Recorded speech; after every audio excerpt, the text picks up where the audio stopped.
बोलो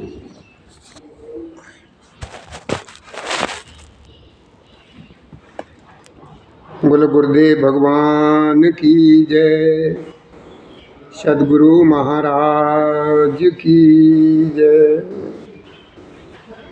जय हो प्रभु। हमें यह शांति के साथ अब आप लोग बैठने की कृपा करें और प्रभु श्री राम जी की कथा को श्रवण करेंगे। ये श्री रामचरित मानस पुराण में छठा सोपान, सष्टम सोपान लंका कांड से चल रहा है और लंका कांड में आज आपको प्रसंग सुनाएंगे हम कि दशानन अपने भाई कुंभकर्ण को जगाने के लिए गया, यानी रावण कुंभकर्ण को जगाने के लिए। तो हमारे बाबा तुलसीदास जी ने देखी चौपाई में लिखा है, और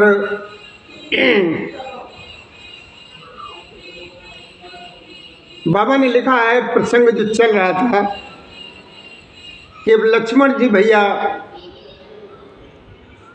जो वीर घातनी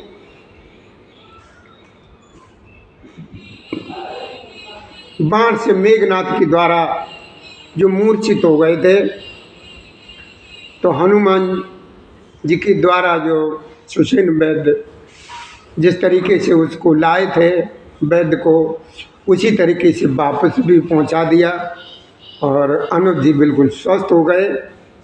और ये समाचार जब दशानन ने सुना तो दशानन बहुत परेशान हो गया, बार बार अपने सिर को पकड़ता है, पीटता है और वो अपने भैया कुंभकर्ण के पास जाता है। यह वृतांत दशानन सुनियो, अति विषाद पुण्य पुण्य सिर धुनियो, व्याकुल कुंभकर्ण पै आवा और विविधि जतन करता ही जगा। जो दशानन का भाई कुंभकर्ण जो वो 6 महीने वाला, जैसे 6 महीने सोता था, कुंभकर्ण उस भाई को जगाने के लिए गया। तो ये मेरे बाबा भोलेनाथ भी मैया पार्वती को ये सुनाते हैं, कहते हैं कि देखो माँ, अत्यंत विषाद से बार बार दशानन अपना सिर पीट रहा है। वह जो है ना बहुत ही व्याकुल है और व्याकुल होकर के कुंभकर्ण के पास गया और बहुत से यत्न कर रहा है, उपाय कर रहा है भाई को जगाने के लिए। भाई जो है ना अब जाग गया कि जागा निश्चर देखो कैसा, मानव काल देख धरि वैसा, कुंभकर्ण बूझा कौ भाई और काय तब मुख रहे सुखाई। अब जब भैया कुंभकर्ण जब जाग गया, तो वो कैसा दिखाई दे रहा है, एकदम काला काला पहाड़ जैसा दिखाई दे रहा है, एकदम ऐसा लग रहा मान लीजिए वो स्वयं काल ही हो और वो काल ही शरीर धारण करके विराजमान हो। तो अपने भैया दशानन से वो कुंभकर्ण पूछ रहा है कि भैया तुम यहाँ पर क्यों आए हो और तुम्हारा जो चेहरा है वो सूखा सूखा सा क्यों लग रहा है, क्यों कुमलाया हुआ है। तो ये सारा वृत्तांत जो है ना दशानन ने अपने भैया कुंभकर्ण को बताया। जिस प्रकार से वह सीता को हर लाया था तब से अब तक की सारी कथा जो है ना उसने अपने भाई कुंभकर्ण को बता दी और कहा कि हे तात, वानरों ने सब राक्षस मार डाले, बड़े बड़े योद्धाओं का भी उन्होंने संहार कर डाला कि दुर्मुख सुर पे मनुज आहारी, भट अतिकाय अकंपन भारी, अपर महोदर आदि कबीरा, और परे समर में सब रणधीर।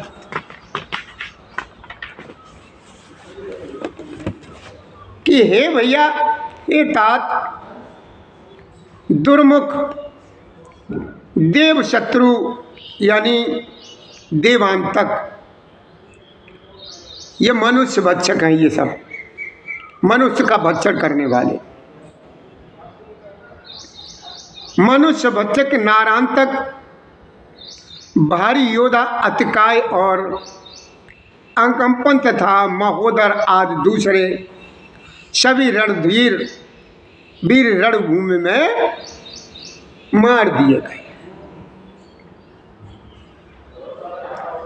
जब ये कुंभकर्ण ने दशकंदर के मुख से जब ये वचन सुने हैं तो क्या कहता? वचन सुनकर के कुंभकर्ण बिलख कर बहुत दुखी होकर के बोला है कि अरे मूर्ख, कुंभकर्ण बोला है अपने भैया दशानन से कि अरे मूर्ख, तूने ये बहुत ही गलत काम किया। जगत जननी जानकी का तूने हरण किया और अब तू जो है ना अपना कल्याण चाहता है। तुझे नहीं मालूम था ये जगत जननी जानकी का तूने हरण किया और तू हर लाया और अब तू अपना कल्याण चाहता है। हे राक्षस राज, हे दशानन, तूने बहुत ही गलत किया, अच्छा नहीं किया। अब आकर के मुझे जगाया। ये तात, अब भी अभिमान छोड़कर श्री राम जी को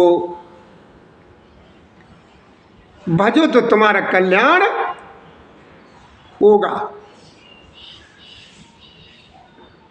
हे दशानन, हे भैया, हे रावण, जिनके हनुमान शरी के सेवक हैं,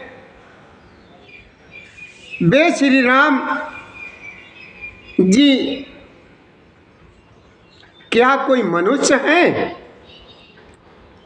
हाय भाई, तूने बुरा किया। जो पहले ही आकर के मुझे ये हाल बता देता तो ऐसा नहीं होता। तूने मुझे पहले क्यों नहीं बताया, क्यों नहीं सुनाया?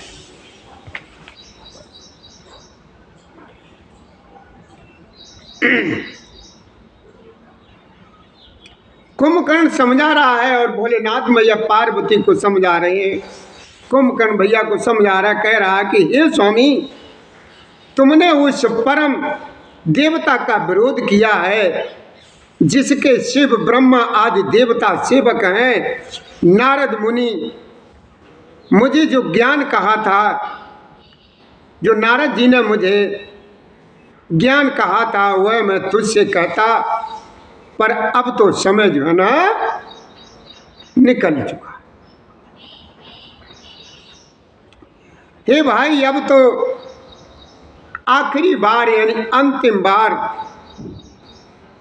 अंक बार भर करके मुझसे तू मिल ले। मैं जाकर के अपने नेत्र सफल करूंगा। कुंभकर्ण कह रहा, भैया कुछ हम देख, अब तो मैं अपने जो हमारे जो नेत्र हैं उनको अपनी आंखों से भर करके देखूंगा। उनको नेत्रों से अपने आंखों को सफल करेंगे। तीनों तापों को छुड़ाने वाले श्याम शरीर कमल नेत्र श्री राम जी के जाकर के मैं दर्शन करूंगा। अब तो आखिरी बार आकर के हमसे अंक भर मिले। कि राम रूप गुण सुमिरत मगन भयो क्षण एक, और रावण मांगो कोट घट मद और महेश अनेक।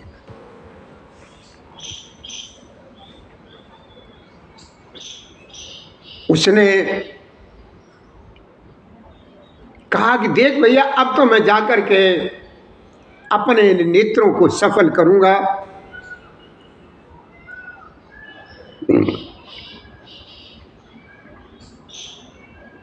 बहुत खुश हो गया कुंभकर्ण, एक पल भर के लिए बहुत ही खुश हो गया कि राम रूप गुण सुमिरत, राम का रूप, प्रभु श्री राम जी का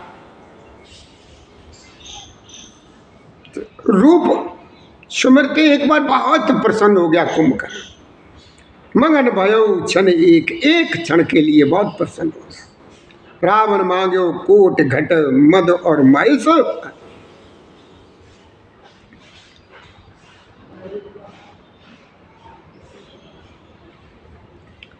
अब रावण ने क्या किया?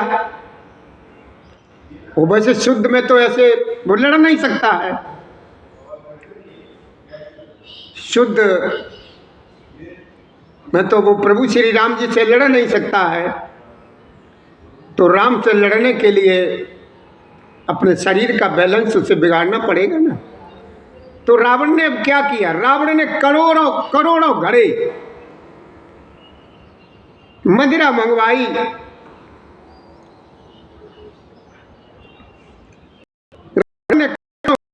और भैंसे उसके लिए पानी के लिए मंगवाए। मांस खाए कर मंदिरा पहना, और गजरा गर्जा बजरा घात समान। अब जब वो नसीब हो गया कुंभकर्ण, जब कुंभकर्ण जब नसीब हो गया, दारू और भैंसे वगैरह जो भी थे खाकर के एकदम मस्त हो गया। वह वज्रघात यानी बिजली गिरने के समान गर्दा मद से चूर रड़के उत्साह से पूर्ण कुंभकर्ण किला तो छोड़कर चला, सेना भी साथ नहीं ली। वो भी बिल्कुल अकेला, वो भी दशानन बिल्कुल अकेला चला है। वो दशानन का भाई कुंभकर्ण युद्ध के मैदान के साथ उसने किसी को नहीं लिया। अब जब वहां पर पहुंचा है तो विभीषण को उसने देखा। पहले विभीषण जी ने उसको देखा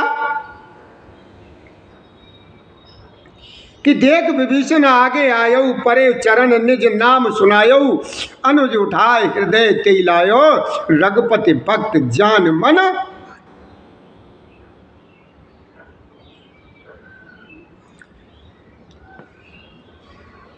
जब कुंभकर्ण वहां युद्ध के मैदान में लड़ने के लिए जब पहुंचा है तो विभीषण जी ने उसको देख लिया। तो विभीषण जी एकदम उसके पास आए। विभीषण जी आगे आए और उसके चरणों पर गिर करके अपना नाम सुनाया। छोटे भाई को उठाकर उसने अपने हृदय से लगा लिया और श्री रघुनाथ जी का भक्त जान करके वे उसके मन को प्रिय लगे। विभीषण जी बहुत प्रिय लगे। क्यों? कि वो प्रभु श्री राम जी का इस समय भक्त है। तात लात रावण मोहि मार्यो। अब विभीषण जी ने राम राम बेटा, राम राम राम राम राम राम भैया मेरे खुश रहो, राजा बाबू खुश रहो, राम राम भैया लल्ला, राम राम राम राम राम राम। सुन सुत भयो काल बस रावण, सो की मान अब परम सिखावन, और धन्य धन्य ते धन्य विभीषण, भयो तात निश्चर कुल। कुंभकर्ण भैया बहुत खुश हुआ। विभीषण जी को देख करके खुश इसलिए हुआ कि वो राम की शरण में है और राम का भक्त है।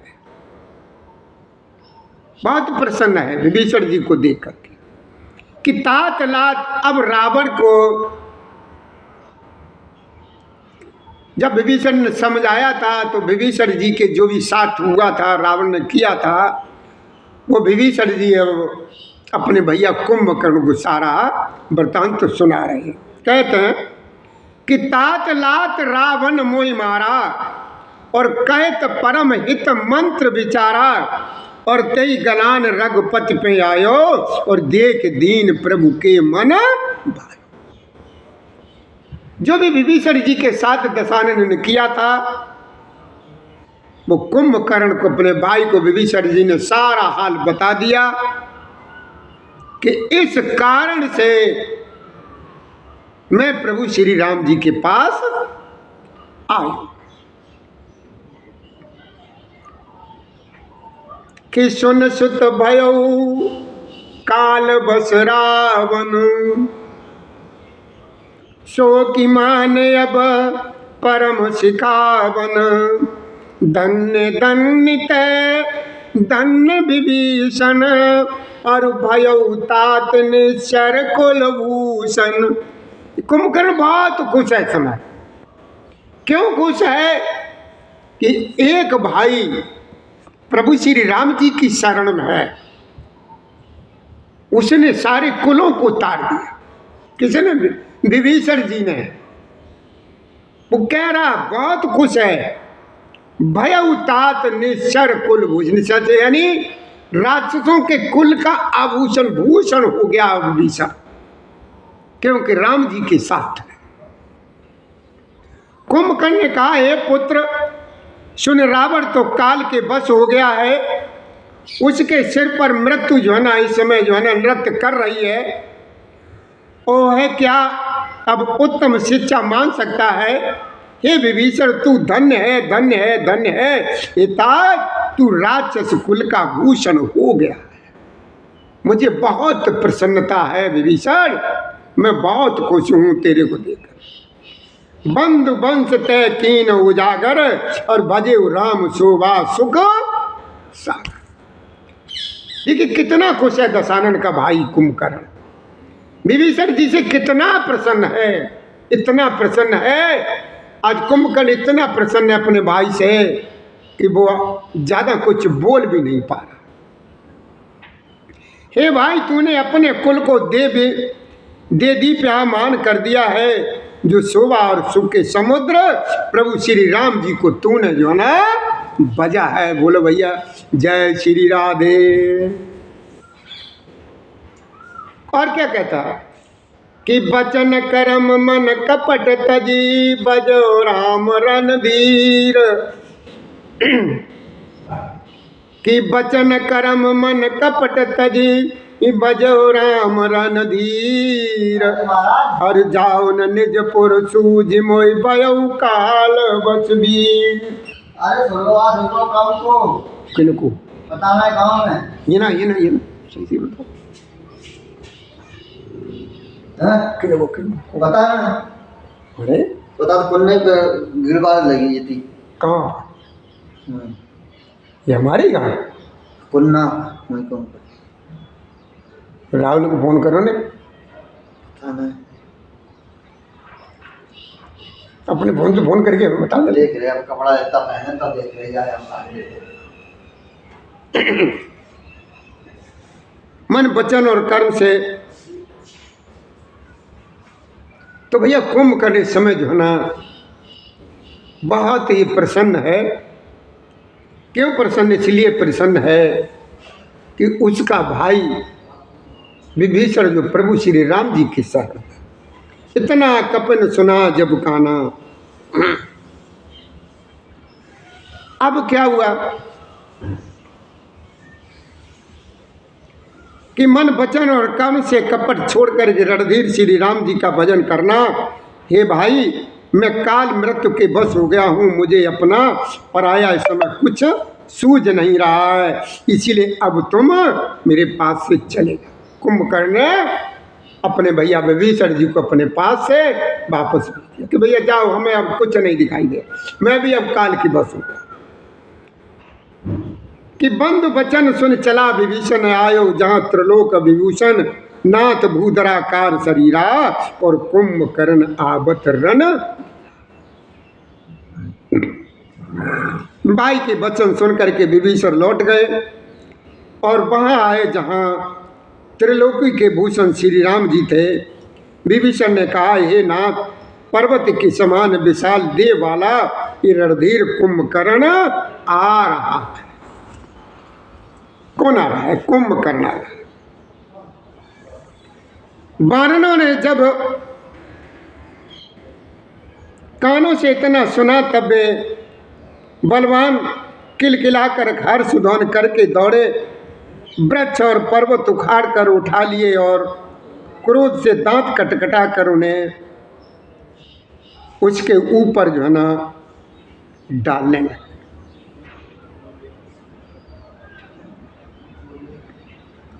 अब बेचारे बानर तो बानर, उनके पास क्या कोई हथियार का नहीं, वो वृक्ष और पहाड़ वही हैं, उठा उठा करके उस दशानन के भाई के यानी कुंभकर्ण के ऊपर जो है ना वो फेंकने लगे। उनसे क्या असर पड़ना, उसके ऊपर क्या फर्क पड़ेगा आंटी जी। रीछ बानर एक एक बार में ही करोड़ों पहाड़ों के शिखरों से उस पर प्रहार करते हैं, परंतु इससे न तो उसका मन ही विचलित होता हुआ नजर आया और न सर ही टाले टला है, जैसे मदार के फलों की मार से हाथी पर कुछ भी प्रभाव नहीं पड़ता। अब भोलेनाथ मैया पार्वती बताते हैं, कहते हैं कि देखो माँ, ये सब कुछ देख करके हनुमान जी ने उसे एक गूंसा मारा, जिससे वह व्याकुल होकर के पृथ्वी पर गिर पड़ा और सिर पीटने लगा। फिर उसने उठ करके हनुमान जी को मारा, वे चक्कर खा करके तुरंत ही पृथ्वी पर गिर पड़े। कि पुन नल नीलन अवन पछारे से, जाते पटक पटक बट डारे से, चली बली मुख सैन पराई, और अतभय त्रसित न को समाए। भोलेनाथ मैया बताते हैं, पार्वती जी को कहते हैं कि देखो माँ, फिर उसने नल नील को पृथ्वी पर पछाड़ दिया और दूसरे योद्धाओं को भी जहां तहां पटक पटक करके विचलित कर दिया। वानर सेना भाग चली, सब अत्यंत भयभीत हो गए हैं, कोई सामने नहीं आ रहा, कोई कुंभकर्ण के सामने नहीं आ रहा। अंगदात कप मूर्छित कर समेत सुग्रीव, और कांक दाब कपिराज कहूं चला अमित बल। सुग्रीव समेत अंगदात वानरों को मूर्छित करके फिर वह अपरिमित बल की सीमा कुंभकर्ण वानरराज सुग्रीव को अपनी कांख में दबा करके चला।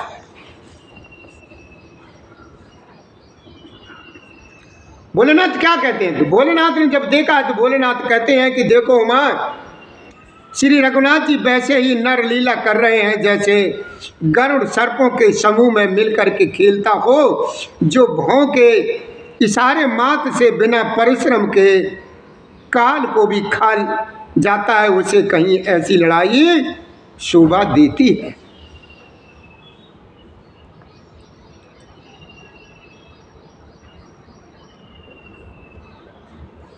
भोलेनाथ ये मैया को समझा रहे हैं, कहते हैं कि देखो प्रभु और उसकी क्या ऐसी कहीं शोभा देती है। जग पावन की रत बिस्तरे हैं, और गाय गाय भव निध नर तरे हैं, मूर्छा गई मारुत सुत जागा, सुग्रीव तब खोजन। भगवान इसके द्वारा जगत को पवित्र करने वाली वह कीर्ति फैलाएंगे, जिसे गा गा करके मनुष्य भव सागर से तर जाएंगे। मूर्छा जाती रही, तब मारुति हनुमान जी जागे और फिर वे सुग्रीव को खोजने लगे। सुग्रीव की मूर्छा दूर हुई, तब वे मुर्दे से होकर खिसक गए, कांख से नीचे गिर गए, गिर पड़े। कुंभकर्ण ने उनको मृतक जाना उन्होंने कुंभकर्ण के नाक कान दांतों से काट लिए और फिर गरज कर आकाश की ओर वो चले हैं। तब कुंभकर्ण ने जाना कि ये अभी जीवित है।